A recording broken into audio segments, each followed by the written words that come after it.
नमस्कार दोस्तों, मैं जेपी डांडिया आप सभी का आपके अपने YouTube channel dandiya electrical study पर एक बार फिर से स्वागत करता हूं। दोस्तों, आज की इस वीडियो में देखेंगे कि बहुकला प्रणाली में त्रिकला प्रणाली किसे कहते हैं। इससे पिछले वीडियो में आप लोगों ने टू फेज सिस्टम के बारे में जानकारी प्राप्त की और अच्छी तरह संपूर्ण अध्ययन किया कि लाइन वोल्टेज का मान कितना होगा, फेज वोल्टेज का मान कितना होगा, लाइन वोल्टेज जो दो अपने फेज वोल्टेज के बीच में कालांतर का मान कितना रहेगा, क्यों रहेगा, उन सब के बारे में जानकारी प्राप्त की। आज उसी वीडियो को आज जारी रखते हुए आज के इस पॉलीफेज सिस्टम में देखते हैं थ्री फेज सिस्टम क्या होता है। थ्री फेज सिस्टम में दोस्तों उत्पादन का जो चैप्टर आएगा, प्रोडक्शन आएगा या पावर सिस्टम की बात करेंगे तो अलग से चैप्टर आएगा उत्पादन के बारे में, वहाँ और अच्छी जानकारी मिल जाएगी कि कैसे उत्पादन होता है और किस प्रकार कंज्यूम होता है। लेकिन यहाँ उस थ्री फेज सिस्टम की ही बात करेंगे कि थ्री फेज सिस्टम कैसे उत्पन्न होता है और उस थ्री फेज सिस्टम को किस प्रकार संयोजित किया जा सकता है, तो उसके बारे में जानकारी प्राप्त करेंगे। इससे देखो, आप लोगों ने ये देखा था कि जब किसी चालक तार को किसी चुंबकीय क्षेत्र में रखकर घुमाया जाता है तो फैराडे के नियम अनुसार उस चालक तार में ईएमएफ उत्पन्न होता है। यदि एक कॉइल को घुमाते हैं तो सिंगल फेज होता है।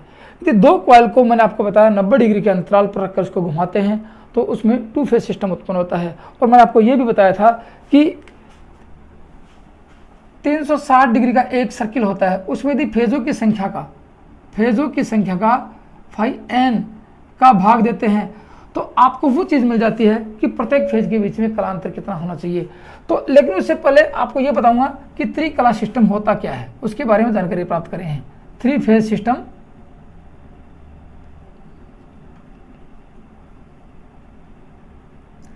त्रिकला प्रणाली पढ़ेंगे,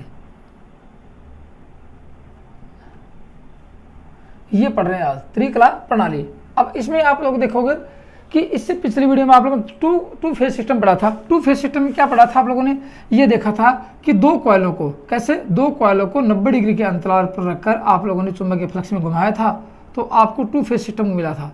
ये देखो, यहाँ 90 डिग्री है, यहाँ 90 डिग्री है, यहाँ 90 डिग्री है और ये 90 डिग्री है। इस प्रकार आप लोगों ने किसी चुंबकीय फ्लक्स में रखकर, ये एन पोल था और ये एस पोल था, यहाँ रखकर घुमाया था। लेकिन आप लोगों को मैंने ये बताया था कि जितने भी, यहाँ से देखो एक सर्किल पूरा है, ये एक सर्किल में कितने फेज उत्पन्न करने हैं, तो प्रत्येक फेज के बीच में कलांतर का मान क्या रहेगा या फेज कोण का मान कितना रखेंगे, वो मैंने आपको बताया था कि एक सर्किल में कितने डिग्री हैं, 360 डिग्री हैं। फेजों की संख्या कितने रख रहे हैं, आज 3 डिग्री, ये अपने 3 फेज रख रहे हैं तो 120 आएगा। तो प्रत्येक फेज के बीच में 120 डिग्री का मान रखेंगे। यदि आपको इससे पूछा जाए यदि 6 फेज रखा जाए तो क्या होगा, तो 360 में 6 का भाग दे देंगे तो क्या आएगा, आपके पास 60 डिग्री का कोण आएगा। उसी प्रकार 12 फेज होगा तो 12 से 30 डिग्री का कोण आएगा। तो फेजों की संख्या का 360 में भाग देने से प्रत्येक फेज के बीच में कोण का मान उत्पन्न हो जाता है और इतना ही कोण रखकर कॉइलों को रखा जाता है। तो ये तो थी बात उसकी। तो इसमें क्या लिखेंगे कि इस प्रणाली में 3 कॉइलों को आर्मेचर पर 120 डिग्री के अंतर पर स्थापित किया जाता है। इसमें क्या लिखेंगे कि इस प्रणाली में, इस सिस्टम में, इस प्रणाली में 3 कॉइल रखेंगे। 3 कॉइल मतलब कुंडलन, 3 कुंडलन रखेंगे।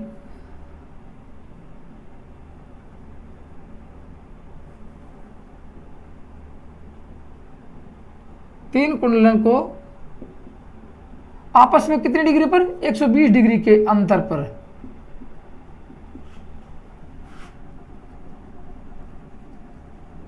आर्मेचर में स्थापित किया जाता है।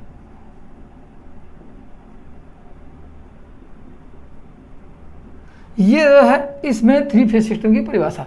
अब काफी बार पूछा जाता है कि पॉलीफेज सिस्टम, अब ये मत सोचो कि सिर्फ पॉलीफेज सिस्टम अल्टरनेटर में ही यदि आप रखोगे कि थ्री फेज का अल्टरनेटर होगा या थ्री फेज की वाइंडिंग जहां भी होगी, स्लिपिंग मोटर में होगी, सिंक्रोनस मोटर में होगी, इंडक्शन मोटर में होगी या आपको अल्टरनेटर में होगी, जहां भी आपको लगे कि 3 फेज की वाइंडिंग है तो प्रत्येक फेज के बीच में कितने डिग्री का अंतर रखेंगे, 120 डिग्री का अंतर रखेंगे। ये याद रखने वाली बात है। 3 फेज इंडक्शन मोटर की बात की जाएगी, उसके स्टेटर में तीनों कॉइलों के मध्य कितने डिग्री का कोण होता है, 120 डिग्री का कोण होता है। अल्टरनेटर की बात करेंगे तो 120 आता है। स्लिपिंग मोटर की बात करेंगे, स्लिपिंग मोटर में क्या होता है, आर्मेचर जो उसका रोटर होता है उसका 3 फेज वाइंडिंग की जाती है, वहाँ भी 120 डिग्री का अंतर। मतलब ये आता है कि कहाँ भी आपको ये लगे कि यहाँ 3 फेज की वाइंडिंग है तो प्रत्येक वाइंडिंग के बीच में 120 डिग्री का कोण आपको अवश्य मिलेगा। अब मुद्दे वाली बात ये आती है, मैं आपको वो डायग्राम को दिखाता हूँ कि 3 फेज वाइंडिंग को कैसे रखेंगे। देखो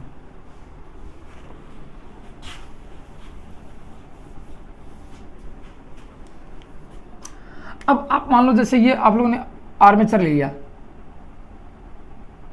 ये, तो अब 3 कॉइलों को रखेंगे। तीनों कॉइलों को कैसे रखेंगे, देखो यहां से एक कॉइल ये लेंगे आपको लोगों को, एक कॉइल ये ली और एक कॉइल ये ली और एक कॉइल यहां लगे। 3 कॉइलें ले ली, A1 A2 2 सिरे, B1 B2 2 सिरे और C1 और C2 2 सिरे हो गए। ये तो लिया आप लोगों ने आर्मेचर कॉइल रखी। आपको फिर बताऊंगा कि किस प्रकार से इसका संयोजन हुआ। देखो अब ये लिया, ये लिए 2 पोल जिसमें आप लोग इसको घुमाओगे और फिर ईएमएफ उत्पन्न करेंगे। ये S और ये N, ये ले लिया आप लोगों ने 3 फेज सिस्टम की बात करें।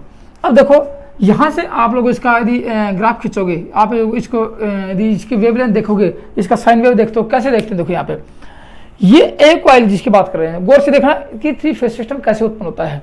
ये आर्मेचर है, इसको घुमाएंगे और तीनों की सिरे स्लिप रिंग की सहायता से बाहर ले लिए जाते हैं। इनसे ईएमएफ कैसे लेंगे, ईएमएफ बाहर कैसे लेंगे, स्लिप रिंग की सहायता से लेंगे। और मैंने आपको स्लिप रिंग बताया था, स्लिप रिंग एक गोल छल्ला होता है जिसके पास विद्युत की एसी जाती है तो एसी बाहर देता है और एसी बाहर से देगा तो एसी अंदर देगा, उसमें कोई परिवर्तन नहीं करेगा। लेकिन स्प्लिट रिंग की बात की जाए तो वह एसी को डीसी में या डीसी को एसी में कन्वर्ट कर देती है। क्या देखने वाली बात है, मैकेनिकल उसको रेक्टिफायर के तौर पर, जिसको स्प्लिट रिंग का सुधार रूप आपका कम्यूटेटर था जो डीसी जनरेटर में आप लोगों ने अध्ययन कर लिया था। नहीं किया है तो आप उसको जाके देख लेना, आपको अच्छी तरह संपूर्ण जानकारी सचित्र मिल जाएगी आपको।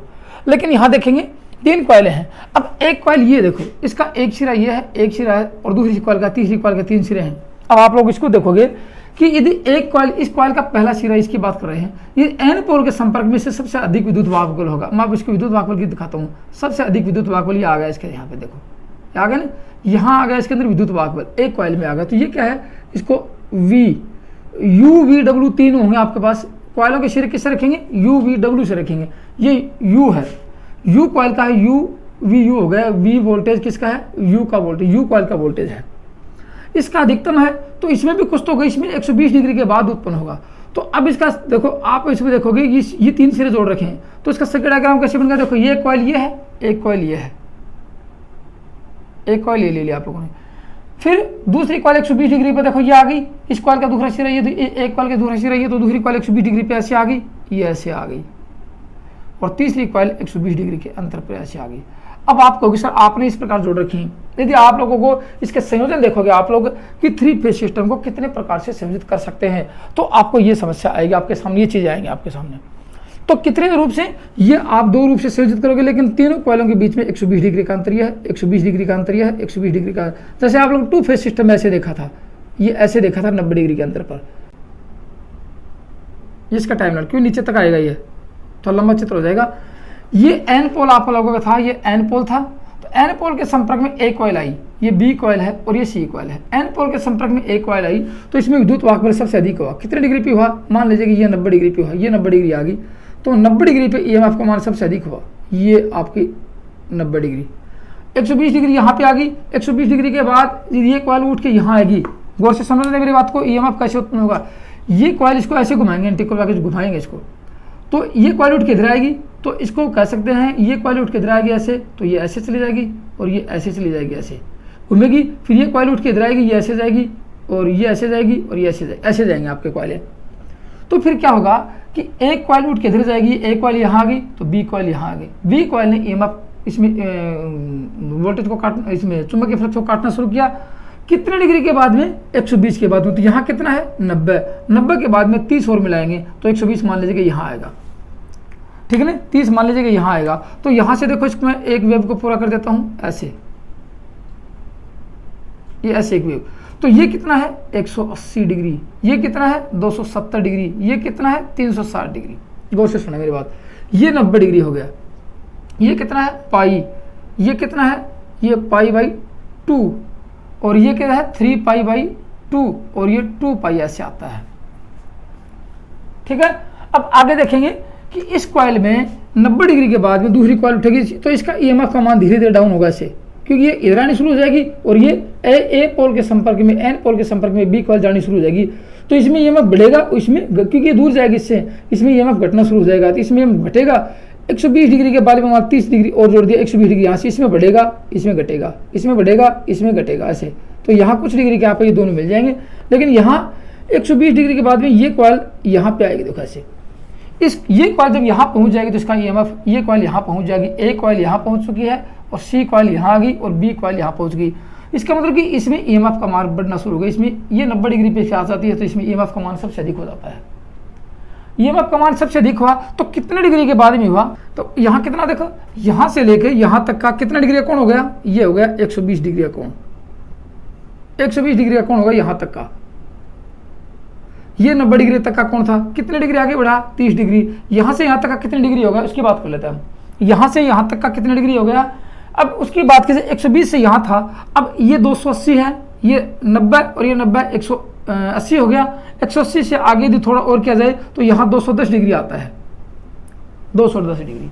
तो आपसे काफ़ी बार पूछा जाएगा कि एक कॉइल में इसको कह सकते हैं U, इसमें क्या कह सकते हैं U, ये V कॉइल होगी। इसमें मैं आपको ब्लैक पेन से दिखा देता हूँ, इसमें EMF का मान VU होगा और इसमें V होगा, UVW 3 कॉइलें रखे जाएंगी, फिर RY का नाम रखा जाएगा। मैं आपको बताता हूँ कि फेज सीक्वेंस क्या होता है, इनके कॉइलों का नाम कैसे रखते हैं। तो ये कॉइल आपकी UVW, U1, U2 ऐसे नाम आते हैं। कॉइलों के शिरों के आर्मेचर में कॉइलों के शिरों के UVW से दर्शाए जाते हैं, जबकि थ्री फेज को RYB से दर्शाया जाता है। ये काफ़ी बार पूछा जाता है, थ्री फेज कॉइलों को किस नाम से अंकित किया जाता है। थ्री फेज कॉइलों को UVW से।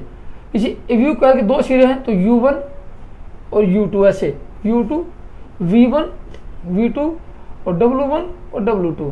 ये तीन कॉइलों के 6 सिरे हो गए, इससे दर्शाए जाते हैं। लेकिन जब फेसों की बात की जाए, कितने फेज होते हैं, तो फेसों के कलर कोड क्या होते हैं, जो थ्री फेज होते हैं उसमें RYB होते हैं। अब यहाँ देखा जाए तो आपसे काफ़ी बार पूछा जाएगा कि 90 डिग्री इसके अंदर है, एक कॉइल में यदि EMF का मान अधिकतम 90 डिग्री है तो दूसरी कॉइल में EMF का मान कितने डिग्री पे होगा, तो यहाँ 210 डिग्री पहुँचेगी आपके पास। क्या देखने वाली बात है कि कितने डिग्री पे पहुँचेगा, 210 डिग्री पे पहुँचेगा। इसका मान ये 30 डिग्री 120 डिग्री से विलंब चलेगी, 120 डिग्री इससे विलंब चलेगी, लेकिन पहुँचेगा 210 डिग्री पे इसका अधिकतम मान पहुँचेगा और इसका मान यहाँ पहुँच जाएगा।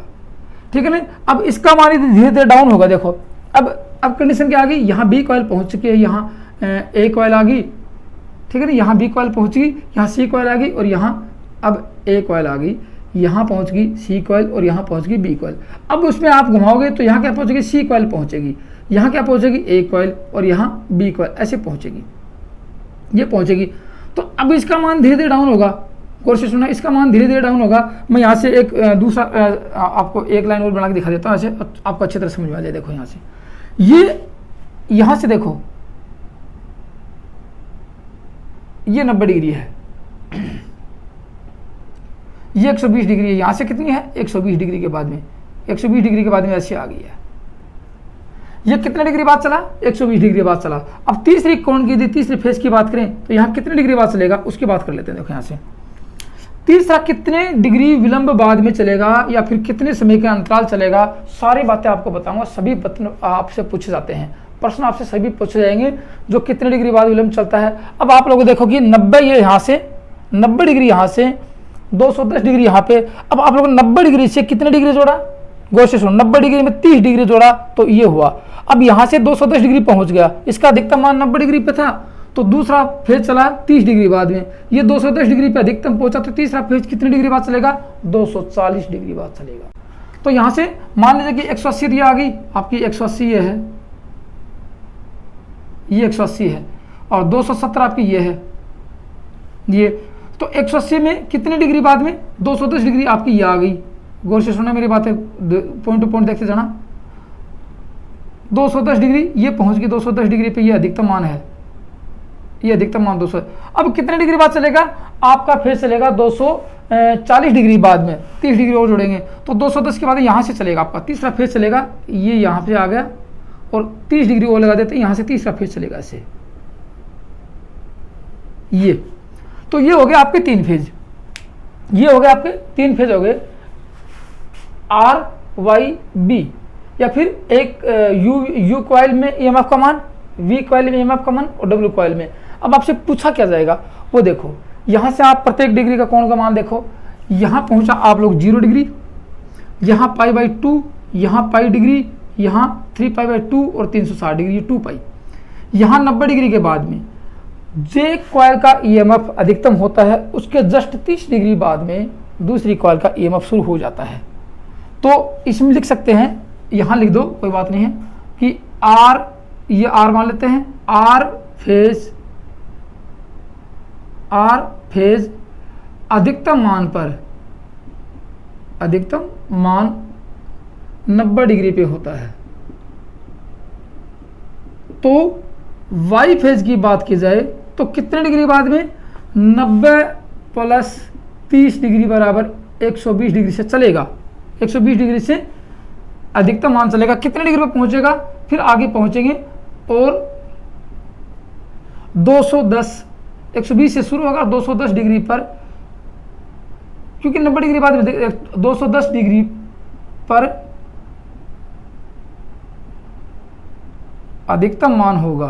काफी बार पूछा जाता है, आपसे याद रखना वाली बात है कि ये यदि वाई फेज 210 डिग्री पे अधिकतम पहुंचता है तो लिख लेना कि बी फेज कब होगा, बी फेज अधिकतम कब होगा, बी फेज कितने डिग्री से चलेगा। ये आप लोगों ने देखा था बी फेज 240 डिग्री से चलेगा, ये कितनी डिग्री है, 240 डिग्री है। बी फेज कितने डिग्री से चलेगा, 240 डिग्री से चलेगा। तो लिख सकते हैं बी फेज, ये लिखते हैं 210 प्लस 30 डिग्री बाद में बराबर 240 डिग्री से शुरू होगा और 300 डिग्री, क्योंकि 240 डिग्री बाद में होता है ना, देखो 240 डिग्री बाद में अधिकतम ये शुरू हुआ है। तो कितने डिग्री पर अधिकतम हो जाएगा मान उसका, कितने डिग्री पे पहुंचेंगे, 270 के बाद में 30 डिग्री और जोड़ेंगे तो क्या पहुंच जाएंगे, 300 डिग्री पहुंच जाएंगे। तो 300 डिग्री पर उसका मान अधिकतम होगा, 300 डिग्री पर उसका मान अधिकतम होगा। ये तीन बातें आप अच्छी तरह कंठस्थ कर लेना। अब वो टाइमलाइन देखेंगे इसकी कि कितने टाइम बाद में विलंब देरी, एक फेज दूसरे फेज से कितने डिग्री बाद में या कितने टाइमलाइन बाद में उसका देरी हो रही है, उसकी बात कर सकते हैं। देखो अब उसकी बात करें, यहाँ से कितने डिग्री बाद में, देखो ये आपका टी है, एक समय का पूरा चक्र है, ये एक टी है नहीं, एक समय का एक चक्र में पूरा लगा समय, टाइमलाइन जिसको बोलते हैं समय अंतराल, इसको टी से दर्शाते हैं। पीरियडिक टाइम है, समय अंतराल है टी, यहाँ टी है तो 180 डिग्री पे कितना आएगा, t/2 आ गया। क्वेश्चन सुनना, तो 90 डिग्री पे कितना आ गया, 90 डिग्री पे आ गया ये t/4 आ गया, ठीक है ना। तो यहाँ तक पहुँचने के बाद क्या आता है, ये t/4 आता है। तो अब देखेंगे कि ये यहाँ से इसमें 180 डिग्री पे t/2 आया, क्यों आया कि 360 में 2 का भाग दिया, आधा यदि साइकिल की है, अपने 3 भाग कर रखे हैं, 120 डिग्री के 3 भाग कर रखे हैं। तो क्या लिख, 360/3 120, 3 भाग हुए हैं, t/3 ये होगा t/3, 1/3 भाग की बात करते हैं, t/3, 3 पे कितना आएगा, 120 डिग्री पे यहाँ पे एक भाग ही आएगा, यहाँ पे दूसरा भाग ही आएगा और तीसरा भाग आगे चला जाएगा। तो ये हो गया एक भाग यहाँ पे 120 पे, दूसरा भाग 260 पे और तीसरा 240 से तीसरा भाग 300 डिग्री पे आ गया। तो कह सकते हैं कि एक फेज दूसरे फेज से, क्या लिखेंगे, एक फेज यहाँ से लिख लो, एक फेज, कौन सा फेज मानते हैं, आर फेज मान लेते हैं, एक फेज या कोष्टक में लिख दो आर फेज दूसरे फेज वाई से t/3 समय के तीसरे भाग, काफी बार पूछा जाएगा आपसे, मैं इसलिए सारी बातें आपको पॉइंट टू पॉइंट गौर से बता रहा हूं कि आपको पेपर देते समय 3 फेज सिस्टम में आपको किसी प्रकार की कोई समस्या उत्पन्न नहीं हो। एक फेज दूसरे फेज से वाई फेज मान लेते हैं, वाई से समय अंतराल के 1/3 भाग पर लिख लो, 1/3 भाग ऐसे लिख देते हैं, 1/3 भाग समय अंतराल से, 1/3 भाग समय अंतराल से विलंब से चलता है।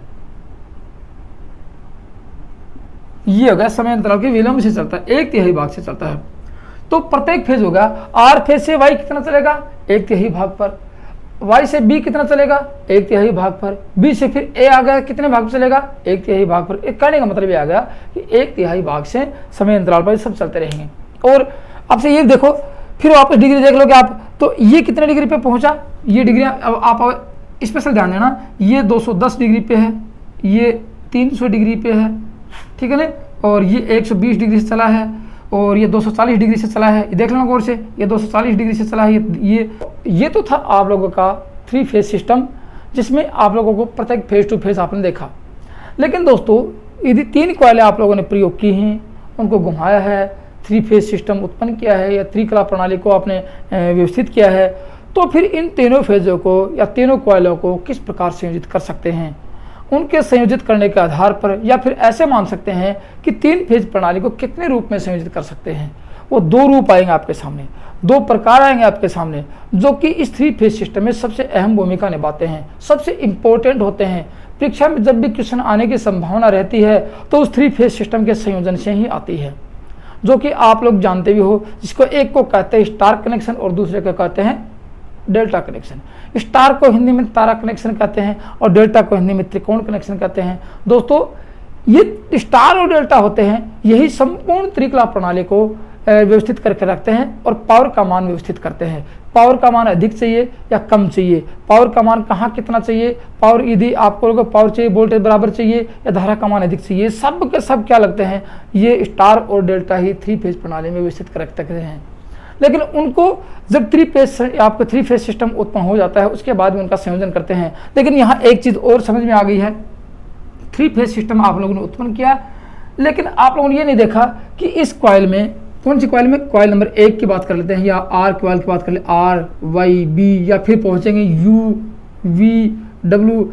आर कॉइल में कितने टर्न हैं, 4 टर्न हैं, तो यहाँ कितने टर्न होने चाहिए, 4 होने चाहिए, यहाँ कितने होने चाहिए, 4 टर्न होने चाहिए। तो क्या लिख सकते हैं इसके बारे में, तीनों कॉइलों को, कौन से कॉइलों को, आर वाई बी या यू वी डब्ल्यू। आप चिंतित मत होना, जब फेज की बात की जाएगी तो आर वाई बी लिखा जाएगा, और जब कॉइलों की बात की जाए तो यू वी डब्ल्यू लिखा जाएगा।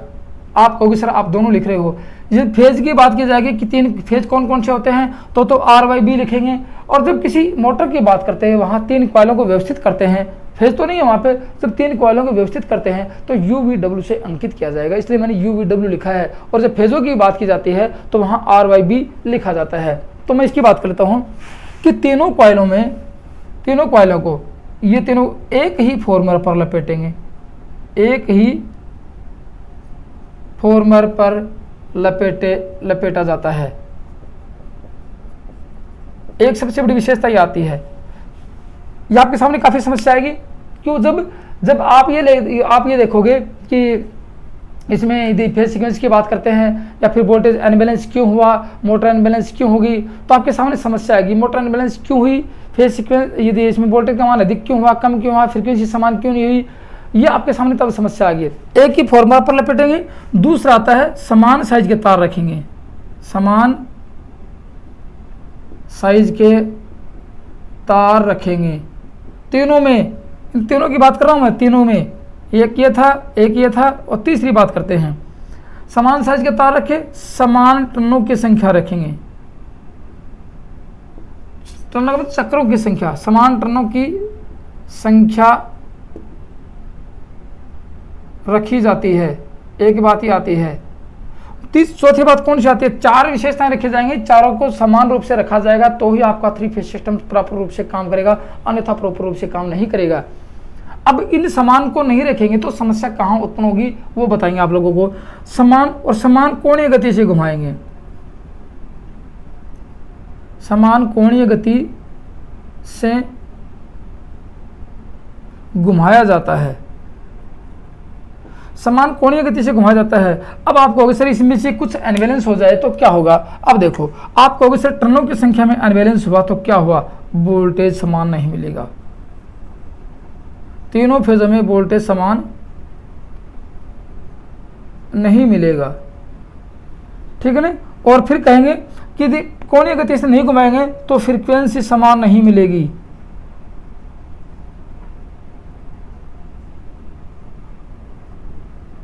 ये हो गया बात। फिर कहेंगे सर एक ही फॉर्म पर नहीं लपेटा, ये इसमें तो इसमें क्या मिस्टेक होगी, एक ही फॉर्म पर नहीं लपेटेंगे तो क्या होगा, आपका वेवलेंथ समान नहीं होगा, वेवलेंथ समान नहीं होगा। तीनों फेज वेवलेंथ का मतलब ये आपकी वेवलेंथ ऐसे जैसे दिखा लिखिए, ये वेवलेंथ तीनों समान नहीं होंगे, ऐसे ये ऐसे ये ऐसे, ये तीनों समान नहीं होंगी, कुछ इस प्रकार हो जाएंगी जैसे ये होगी ना, एक की वेवलेंथ ये है, दूसरे की वेवलेंथ ऐसे आ जाएगी, तीसरे की ऐसी आ जाएगी, समान नहीं होंगी, तो वो ऐसी किसी काम की नहीं होगी, वेवलेंथ समान होनी चाहिए। फिर कहेंगे सर समान साइज के तार नहीं रखे तो कहाँ इफेक्ट होगा, इसमें वोल्टेज और इम्पीडेंस रेशियो पर प्रभाव पड़ेगा, इसमें वोल्टेज पर प्रभाव पड़ेगा और इम्पीडेंस रेशियो पर। जब ये चारों चीज़ें समान रखेंगे तो क्या होगा, जब ये चारों चीज़ें समान रखेंगे तो क्या होगा, तीनों फेजों में क्या लिखेंगे, तीनों फेजों में वोल्टेज का मान लिख लो, बस लास्ट बच्चे, तीनों फेजों में वोल्टेज समान रहेगा, R/B में वोल्टेज